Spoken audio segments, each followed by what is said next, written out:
Hello, welcome back to Firesense Gaming. My name is Ben, and today we're going to continue on with Suzerain. So last time out, we decided to fund the high-speed railway project, and one of our MPs, Bernard Circas, was assassinated. So today we're going to pick up, kind of the aftermath of that. So, a report from Whole Sword here, security increased. Security measures at the capital have been heightened after the murder of Bernard Circas. The mayor of Whole Sword reports everything is under control. Security around the Maroon Palace has been increased with the combined efforts of the Whole Sword Police Department and the Presidential Guard. Additionally, the entrance procedures to the palace are being revised with advice from security professionals. Police Chief Carl Greiser reported that an investigation has been launched on the murder of Bernard Circas. Nice. Okay. And, got an emergency meeting here. The mood in the Situation Room was gloomy. My cabinet members were gathered to discuss the shooting outside the palace. Lilies presented the initial report. Bernard Circas was shot dead at 9:03 p.m. in front of the palace gates. He was an elected independent member of assembly and, as you know, a famous communist. She spat the last word out with some distaste. The guards at the scene were 50 meters away and immediately took action by responding and killing the assailant, who was identified as a member of the nationalist organization Young Swords. The president and his family were unharmed. Praise God. MP shot near the palace. This is absolutely unacceptable. I agree. We are evaluating our security measures. However, the recession has affected my ministry negatively. This sets a dangerous atmosphere. The left versus right political violence of the 1920s might spark once again. A return to those days would be devastating. The coups are the reason why our country stagnated for a decade. Nia Morgnath, Minister of Justice, sighed. The Red Youth has condemned the killing, but didn't stop there. They promised revenge. This won't try and spark further aggression from the Young Swords. The whole cycle's sad because Bernard Circas expressed his views. We can't simply look away.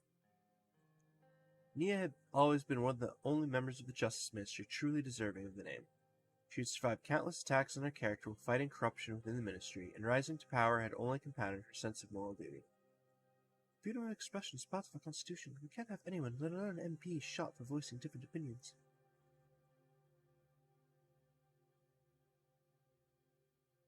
I mean, if we're trying to be dictator, we don't necessarily want to protect free speech.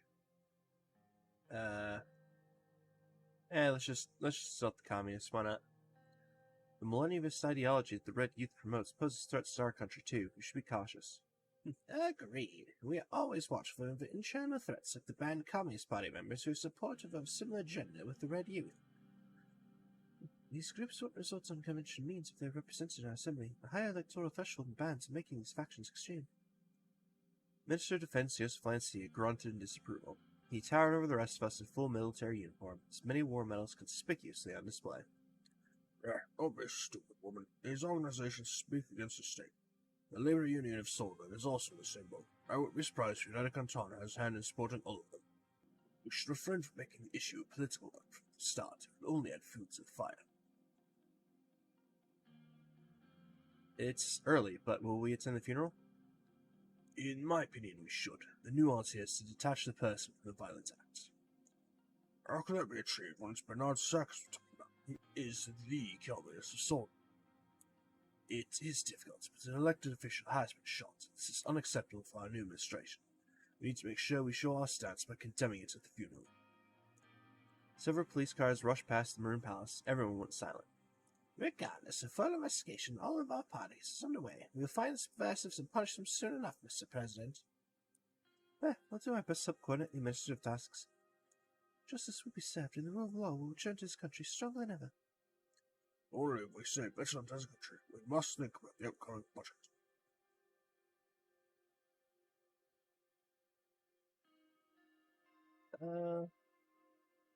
Yeah, let's go with that one. I agree. Internal stability must be maintained. Our security funding might need to be increased. I am sure the Minister of Interior has already taken the necessary precautions. You can rest assured that our police units and intelligence units are on increased threat condition. Nobody should be able to move a finger against government officials. Lucien took some notes of checking the latest newspapers and reports. It seems the tensions between the communists and nationalists will escalate further. It will be very difficult to pass any meaningful change if there's chaos in the country. Let's see. We can't fix recession if there isn't stability. You're right. We need to trust the ministers to stabilize the situation if it comes to it. We'll be for today then. We'll convene again soon. Thank you all. Keep us updated. Meeting concluded, and the ministers left the room with concerned looks. It was hard to anticipate what would happen next. Fantastic. Alright. That looks like the end of this part. So let's see. So the codex just updating, I assume, with the... Yep. His assassination. Alright, let's check out the newspaper here. Got one left from the Lockhaven Times. Murder at the Palace. Breaking news. Bernard Circas, a prominent independent MP known for his communist romanticism, has been murdered, leaving the Maroon Palace grounds after the inauguration ball of Anton Rain. Reports indicate a politically motivated assault by the far-right nationalists of the Young Swords. Shocking photographs have been leaked to the press showing blood-dripped stairs at the Maroon Palace. We heavily condemn this sort of political violence. This is the very cycle the president must break with reforms. Nice. Okay. And that appears to be everything, so let's continue on to the next turn. A few days later. Awesome. Okay. Wow, there are a crap ton of reports here and a bunch of news articles. I guess we're already in this corner because reasons, so let's come start here. The report from Valen. Smolak warns traitors. The latest diplomatic message from the leader of Valen warned us regarding a pathway from the mountains of Bercha that allowed traitors of state escaping to Sorbonne. President Viktor Smolak has demanded that the border security be increased. He also sends best wishes by handling the protests in Sorbonne. Cool. Alright, from Suzerain, Young Swords Youth Wing leader dead after terror attack. Local Young Swords Youth Wing leader in Suzerain, Jack Toyrin, has claimed responsibility for the organized attack in the British market that resulted in the death of 7. His base of operations had been raided, and he was found dead inside with 2 bullet wounds to the back of the head. The scene was organized to make it look like a suicide. We were not able to get information about the location of other ringleaders connected to the terrorist attack. I mean, if he shot himself twice in the head, let me rephrase it. If he was shot twice in the back of the head, he probably didn't commit suicide. Just saying. Alright, anyway. Let's go to Narbel. Police understaffed. Narbel has reported that it is currently too understaffed to deal with the ongoing political violence. Due to the small size of the police force in the city, they have been working non-stop, and a number of officers were sent to the hospital as a result of severe fatigue. Minister of the Interior, Lilias Groff, has been working with Head of Police Carl Greiser to address the issue. Alright, from Suzerain. Illegal KA-74 seized. A cache found with Rumberg-made weapons included 46 KA-74s, 2,854 bullets, 12 handguns, 27 grenades, and bombing equipment. It was found in the basement of an abandoned house in Suzerain. No suspects have been detained yet. Investigation is ongoing to determine the origins of the equipment. Brilliant. Alright, Estord. Police overburdened in Estord. We've been receiving reports of a lack of equipment and staff from the police forces in Estord. With the escalating violence in the city, the officers have been working 12-hour shifts to suppress the protests to no avail. The police commissioner of Estord has requested reinforcements and extra supplies of tear gas from nearby cities. Let's just head north here. Alright, Agnolia. Horton critiques trade. The leader of Agnolia has diplomatically critiqued the imbalance of trade between our countries. Concerns were raised over how much more Sorlin profits from net trade in comparison to Agnolia. Prime Minister Martin van Horten requested fair re-evaluation of existing treaties and future negotiations. That seems fair enough to me. Alright.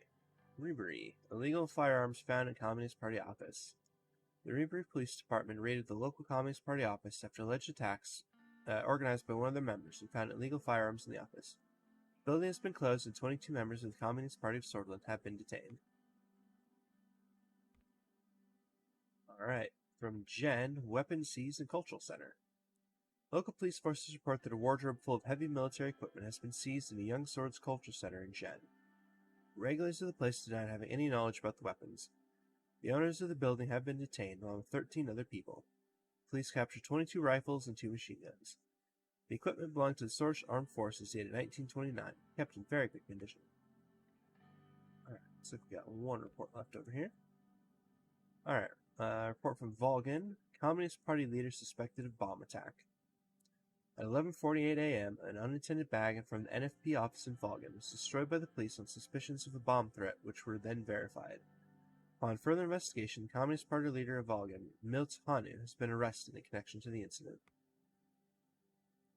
Fantastic. Alright, let's check out the newspapers here.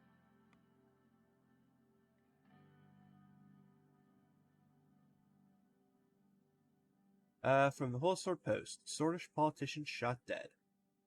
The Swordish poet and politician who had spoken out about the idea of the dictatorship of the proletariat was shot during the evening of Anton Rain's inauguration ball. Bernard Circas, a 53-year-old Swordish member of Assembly, was shot a number of times by gunmen at the entrance of the Maroon Palace, who was identified to be a member of the Young Swords. Despite his radical views, Mr. Circus was elected to be an independent member of Assembly in the 1953 elections, and sadly did not manage to live long enough to serve his duty. He is said to have repeatedly received threats from Swordish nationalists who viewed him as a traitor for promoting millennialism in Swordland. Television footage showed the famous poet's body laying face down, draped with a white sheet, on the pavement in front of the gates of the Maroon Palace. Lily Scroff, the Interior Minister, said she had assigned a group of leading ministry officials to lead the hunt for the killers. Once again, dark hands have chosen our country and spilled blood and wholesale to achieve their dark goals, she said in a news conference. We are investigating all aspects of this crime. His funeral will be held tomorrow in his home city of Deer. The local police have reported to have increased security measures for the ceremony and stand ready for massive attendance. Alright, in Swordland today, unity despite differences. Swordland has 2 paths to the future, and this year is critical to decide which path we embark upon. Amid a recession, the lack of stability and security caused by the death of Bernard Circus is an unacceptable reality. We need more jobs and a safe atmosphere if our country is supposed to grow and prosper. But how will we increase our employment and open new factories if there is blood flowing down the streets? Swordland will never reach its goals as an advanced society if we descend in a downward spiral of a splintering of our nation. Peace and prosperity now and forever. Alright, Lockhaven Times. Murder was a method of the past. The tensions between the left and right extremists have increased in the country after the assassination of MP Bernard Circus. Protests of millennialist groups quickly turned into riots around the country. We are calling for peaceful protests and dialogue instead of violence. After the attack that prompted the riots, a member of Young Swords assassinating a member of Assembly clearly shows that they are willing to use extreme actions, said Franz Richter in a speech in the Grand National Assembly. We live within these borders together, and therefore we all bear a responsibility, a duty to live together with our differences. Richter's unifying message is something that we all should listen to in these times of danger and loss. Murder was a method of the past and has tainted us, and reminded us of who we were before and who we don't want to become in the future, said Richter, and stated that we as citizens of this nation all bear responsibility beyond ideologies, partisanship, or any other identity. Alright, from the Radical, farewell Bernard Circus. It is a sad moment for Swordland. We've lost a renowned poet who not only wrote about the struggles of the working class, but also acted on them. However, his decision to enter Swordish politics was met with a sick attack that ended his life. This was indeed intended as a message to all opposing voices in Swordland. We, the team here at the Radical, condemn this evil act of terror of the Young Swords, and we believe must be held accountable as a whole group. It is finally the time for the government to realize this organization is a terrorist threat and serve the justice that is due. Bernard Circus is always going to be in our hearts as a great Swordish poet, as a revolutionary, as a leader of the Swordish avant-garde, as a futurist, as a romantic, as a millennialist, but beyond all as a symbol of freedom and speech, or freedom of speech. He is now a man who is murdered for speaking his mind. This cannot remain as yet another political murder of the sad reality of Swordland. In fact, it is time to change this. It is time to speak up as people. The most beautiful sea hasn't been crossed yet, said the great poet, reminding us to always have hope. But we must strive to have hope, and to make that a reality. It is the best way to honor his memory. Bernard Circus will be laid down in Deer tomorrow. Any citizen who wants to pay respects is invited to attend. And last but not least from The Economists, the only way out of recession, bailing out businesses. Swordland's economy is displaying been displaying a downward trend over the past 2 years of Alfonso's presidency. If we want to prevent our country from declaring bankruptcy, we need a way out of this recession, and we need it now. The economic downturn keeps hitting us hard at the businesses which are struggling to stay afloat. It is clear that a helping hand from the government is required to control the situation. There is no other way apart from bailing out businesses to truly provide relief to the economy. This in turn should revitalize the economy by creating more employment opportunities and increasing production in Swordwood. Cool, very nice. Alright. Take it back. We have one more report here in Holsword. Reports of BFF activity in the capital. Chief of Police Carl Greiser reports that 2 Bludish women with affiliations to the Bludish Freedom Front had been caught in Holsword before they could execute a terror attack at a crowded rally. Both women are listed as wanted criminals, enemies of the state. The arrested women have admitted their intentions to attack the National Front Party's rally at Seoul Square, when Kusara Kibra gave a speech, but rejected any connections to the BFF. Both claim that they're acting alone. Police reports that the situation is under control and further investigations are underway. Fantastic. Alright. I guess let's just go have dinner with our family.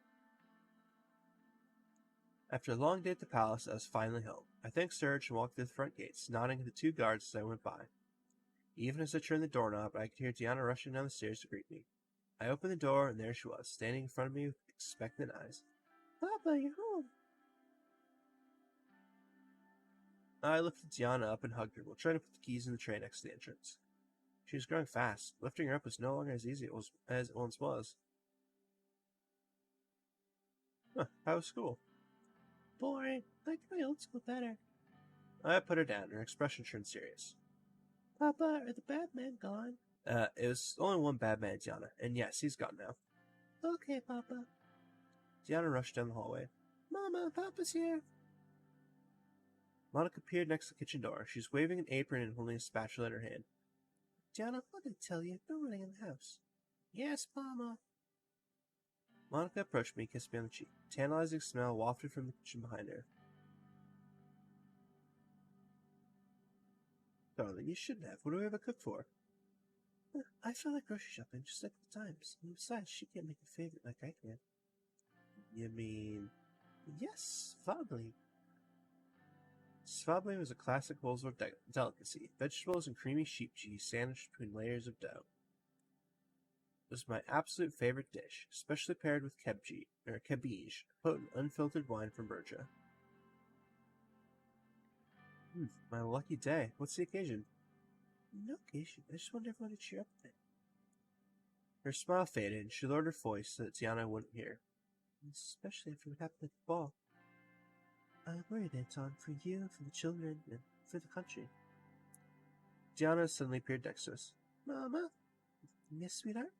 I'm hungry. We're late in just a minute. Will you help me set the table? Anton, can you tell Frank to come down for dinner? He's been sulking in his room all day. Monica started taking out the china while I headed upstairs to fetch my son. Loud rock and roll music echoed down the hallway from his room. Caught a faint hit of cigarette smoke. I knocked on the door. There's no response. Let's be polite, knock one more time. I knocked on the door again. There's still no response. Okay, well, I guess we're gonna bang on the door this time. I banged on the door. Stereo in Frank's room clicked off. Alright. He unlocked and opened the door. What do you want?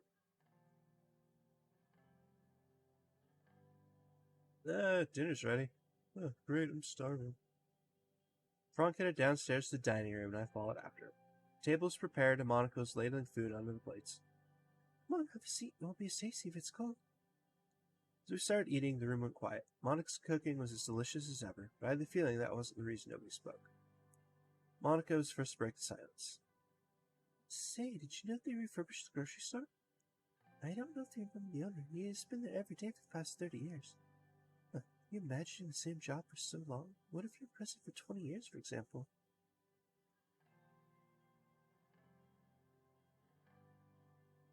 20 years of this? I'd be dead. I realized my poor choice of words too late. Monica looked down at her plate. Whoops. Right. Oh well.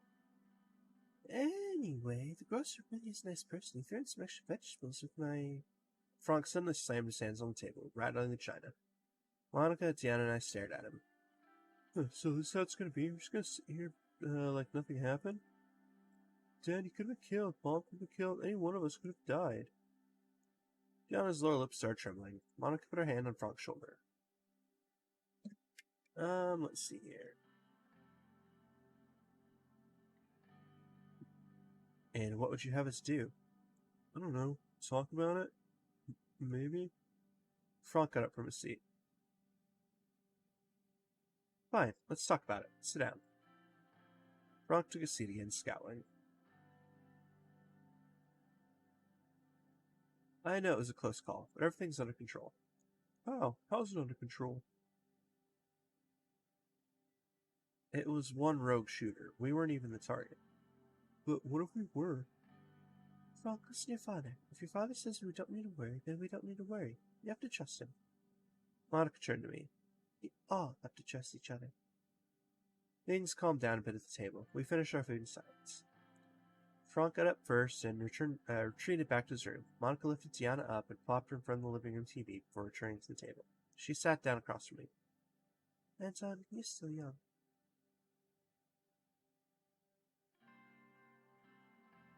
Yeah, that worries me. I made plenty of rash decisions when I was his age. You make plenty of rash decisions now, too. Frank's not the only one who's scared, Anton.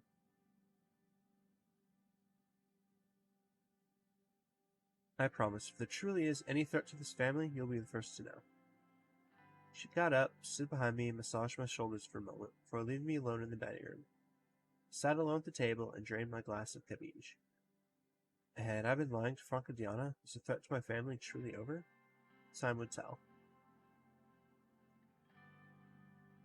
Nice. Alright. And wow, more newspapers again.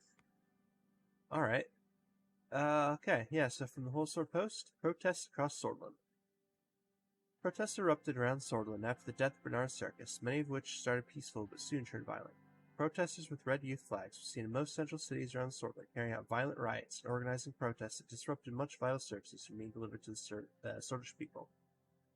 Protesters held sit-ins, which were broken up by riot police with tear gas and water cannons in the regions of Berja, Island, and Gruny.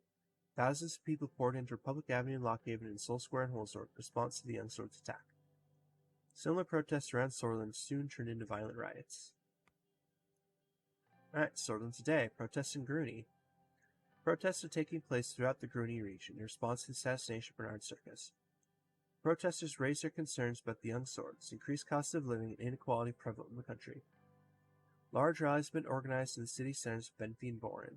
A large congregation of Red Youth members have organized sit-ins and protests aimed at hampering public transport in the city of Volgan, brought the city to a standstill for a few hours before riot police came to disperse large groups of protesters at transportation nodes. Alright, Lockhaven Times, political chaos. Political violence has surrounded Swordland since yesterday. While officials from the police claim to have the situation under control, protests are turning into riots and violent attacks are occurring around the country. NAP and Loons call for protests. NFP, sorry. Gustavo Keebner of the National Front Party called a rally to condemn communist influence from United Cantana and called the violent protesters traitors to Swordland.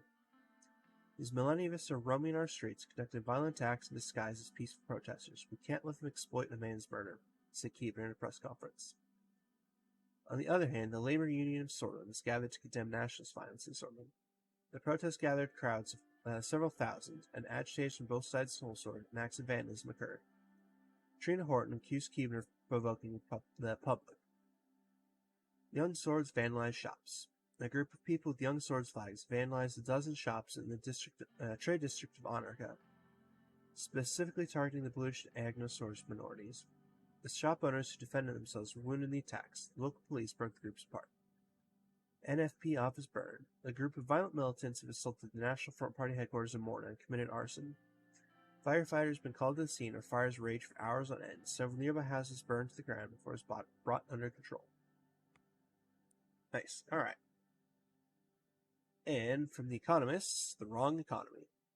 The government has made its decision to promote a planned economy, a decision which is based on flawed arguments of Solonomics. The Economists believe in the free market economy for a good reason.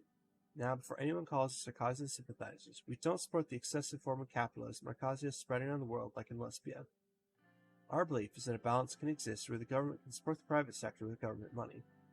Businesses could take the needed economic planning burden off the shoulder of the government. We disagree with the planned economy simply because it can't properly micromanage everything in a society where people need to be able to determine their own future. The Swordfish people don't deserve to be shackled, and it is sad to know that President Rain doesn't think the same way. Brilliant. Alright. So, that should just leave us with the security briefing. So, let's take a look at that. I arrived in front of the doors leading to the Situation Room. Today's security briefing was arranged in two parts, starting with internal matters and moving on to external matters after a short break. Minister of Interior Lilius Groff and the Minister of Justice and Law, Nia Morgan, will join us for the first part, law enforcement briefing. The second part, the Minister of Defense, Joseph Lancia, would join us with a few high-ranking officials, including the Chief of the Armed Forces, Falcon Kruger. I opened the door. Lucian, Nia, and Lilius rose from their seats. Sir. Please, take your seats. Everyone in the room sat down except for Lucian. He put on his glasses and went through the documents in front of him. Shortly after, he raised his head to address the attendees. Mr. President, ladies, we will kick off today's meeting with the internal security briefing. I am assuming everyone has already been over the agenda. We all have busy schedules, so without further ado, I'll jump into our first topic. As we feared, political atmosphere has worsened. Reports around the country indicate that tensions are rising as we feared. What is the status of the Bernard Circus investigation? I have received news this morning that the investigation into the murder of Bernard Circus is complete. Please enlighten us. The more we know, the better. After further investigation testimonies, we have confirmed the motive and also the events leading up to the shooting.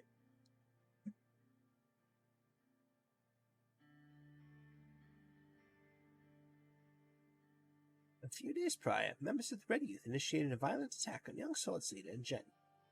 We believe the young Swords then called for revenge, leading to the death of Mr. Circus. Since he often spoke against the young Swords and national sentiments in the assembly, he was a big target, not to mention his radical communist views.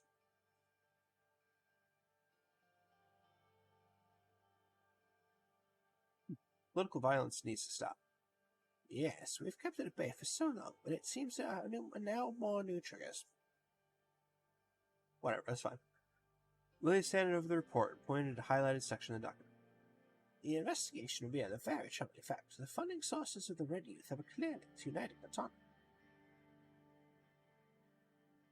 Are you absolutely sure? Yes, we found the cash trail. Several Red Youth members with ties to United Cantona have been detained, and the information extracted from them points to preparation for communist uprising in Solomon. It isn't unusual for superpowers to influence other nations, but I think this case is a little far-fetched. The left lacks popular support in Solomon. Nia eagerly lifted her hand. I motioned for her to speak. I went over the report in detail. It would be wrong to jump to conclusions about a clear foreign interference yet. United Cantona has humanitarian and cultural ties with many countries, including Solomon. I also don't want to jump to conclusions. We shouldn't create a crisis with them.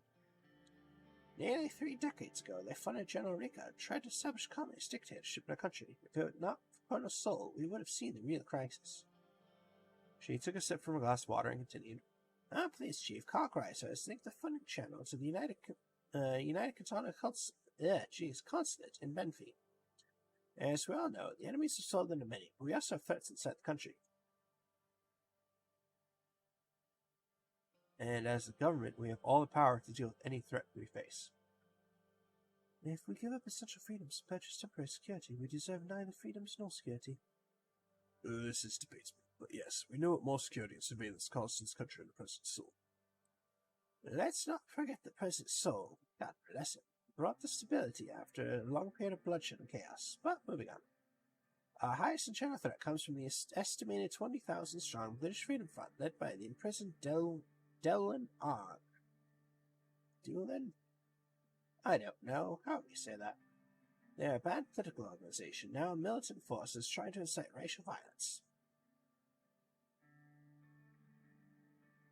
Are they supported by our British citizens? To some extent. Luckily, they could attract a wide audience of Blues, but they could potentially attract thousands of anti-British sentiment spreads in Solomon again. Lily's pointing to page 3 in the report. Our intelligence intercepted 2 crates filled with weapons close to the Roman border. They are filled with military-grade Ka-74s. We expect that more have been smuggled in since a group of Blues were caught with these guns in a checkpoint not far away. The Roman has been acting aggressively in the region for a long time. I'm not surprised they would attempt to weaponize the British people against us. This is worrying. It is very worrying.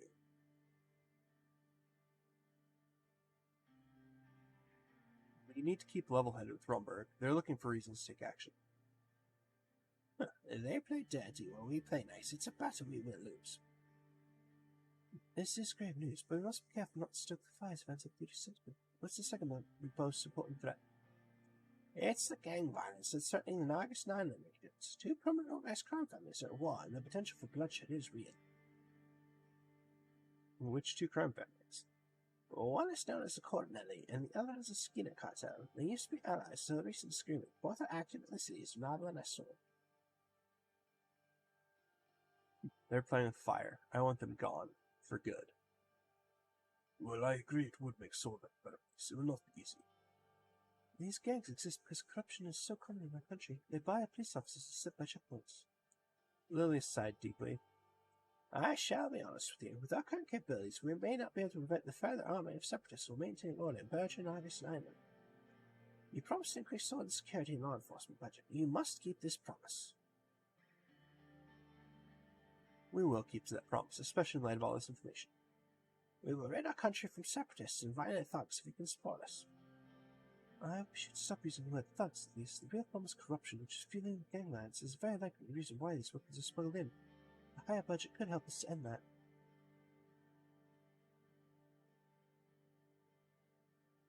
These threats seem more direct than a few bribes. They are, and they need all the attention they can get from our administration. Lilius and Nia were openly scowling at each other. Lilius turned back to her notes. Well, this concludes the topics for the enchantment portion. Thank you for the updates, Mrs. Groff, Mrs. Morgana. Yes, thank you for the overview. Have a good day. Until next time. The 2 ministers left the room. We took a short break before continuing to the second part. Upon invitation, Joseph Lancia, along with 3 high-ranking officials from the Ministry of Defense, walked into the room. One of the men was none other than General Kruger, the chief of the armed forces. Joseph made his way towards the table, while the others stood by the door. Mr. President? Joseph, welcome. I brought General Kruger with me due to the escalations on our borders. General Kruger stepped forward and saluted. His strong jaw with sharp cheekbones, his tall stature, uniform and medals, combined with his deep and intense stare, made him look threatening. He was in his 70s, yet he had a bulky body that was a result of his commando training. Not only was he the second most decorated officer in Storland, he was also the longest serving. General Kruger. Mr. President, it is an honor. He also tapped his foot impatiently. He seemed uneasy with the presence of another high-ranking officer in the room. Gentlemen, thanks for coming to the significance gathering. Let's begin. Joseph and Vulcan took their seats at the table, while the rest of the officers stood by the door. Okay, that was weird and random. Mr. President, the situation at the western and northern borders towards Rumberg is very tense. We are observing deployments of divisions closer to our border. Rumberg has been acting increasingly expansionist in the past decades and also interfered technology. Now they've turned their sights on us. What is your current strategy? Patrolling close to the borders with our border force, keeping army reserve divisions near. It seems like they want to increase the pressure both externally and internally. Mr. President, if I may. Please, General. The picture's becoming clearer. The latest information from the interior about the weapons caches. Now there's an active military building close to our borders. The entire situation was analyzed by our general staff, and our prediction is a future territorial incursion by Rumberg. Let him come. We'll give him hell. I share your enthusiasm. We draw our strength from the brave sons and daughters of Sol. We won't be able to stand against them right now. I require an increase in the military budget to enlist more soldiers. Only then we can stand strong against our enemies. The enlarged armed forces will hold them at bay. Falcon is right. We do need an increase in the military budget. Although we don't see eye to eye on exactly how to spend the budget, that much we agree on. I have my concerns about Rumberg too. We need strong allies to withstand such superior power. They are a nemesis. That's not a statement. Times are changing and war is coming, so whether we like it or not, we must be prepared. During the election, you said nothing about focusing on our military. I ask you to reconsider and to increase the military budget. The future and safety of Soldier is in your hands. Maybe you're right. Defense of our nation is more important. I knew you'd understand, Mr. President. Our forces will crumble under a decrease, and Rumberg will be much more compelled to exploit weaknesses. Our country hasn't fallen to any invading force for 200 years. Cannot let it happen, Mr. President. We should find region allies like Foxen and Lesbia to deter Rumberg. There are several options on the team.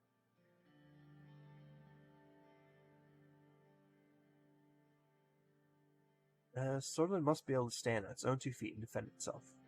On the same side. We stand strong as we've always done. Everyone fell silent when a soldier entered the room and let Yosef Valencia know that a call had come through from the ministry. May I excuse me, Mr. President? Yosef went through an answer. A few minutes later, he entered the room again. His expression had changed. Mr. President, there's been Rumbargian military activity close to the Nobel border. I just spoke with the local commander. Falcon, we should go to the ministry and get further updates from our branches. Understood. Raising military readiness is the first call of action. If there is truly an extraordinary attempt, we will relay it to you immediately and wait for further orders, Mr. President.